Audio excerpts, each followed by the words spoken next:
देखिए पहली चीज़ किसी रिलीजियस जगहों पे कोई भी स्कल्पचर हमारे दीन के ख़िलाफ़ है, और वो मैं बहुत मौदबाना से वीसी साहिबा को ये बोलना चाहूँगा, उनको भी ये पता है। अब जहाँ तक अगर किसी ने वायलेंस का ये किया तो वो गलत है, उसमें हम कभी साथ न देंगे।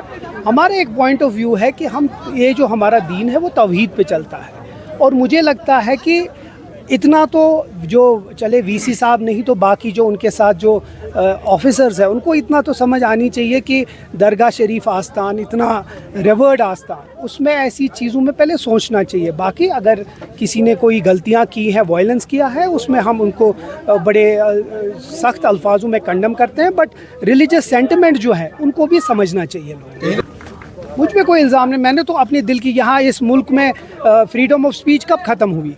इस मुल्क में जितना मैं जानता हूँ फ्रीडम ऑफ स्पीच है, और मैंने सिर्फ इतना ही बोला है कि हमें रिलीजियस सेंटिटी की कदर करनी चाहिए। उसमें तो मैंने किसी को बढ़ावा नहीं दिया, किसी वायलेंस को। मैं तो सिर्फ ये चाहता हूँ कि चाहे कहीं भी हो, चाहे वो किसी भी मज़हब में है, मज़हब की इज़्ज़त करनी चाहिए, और वही मैं भी चाहता हूँ। अगर किसी ने लॉ अपने हाथ में लिया है, मेरी मोहतबाना गुजारिश होगी वीसी साहिबा से कि उनको बुलाएं, उनसे बात करें, उनको समझाएं। ये एफआईआर काटना, उनके खिलाफ जाना, उससे क्या करना चाहती हैं वो? पुलिस का दबाव, एफआईआर का दबाव, उससे क्या होगा? अगर किसी के रिलीजियस सेंटिमेंट हर्ट हुए, और चाहे वो किसी भी रिलीजियस सेंटिमेंट्स में हो, अगर किसी के हर्ट हुए हैं तो उसको समझाना चाहिए।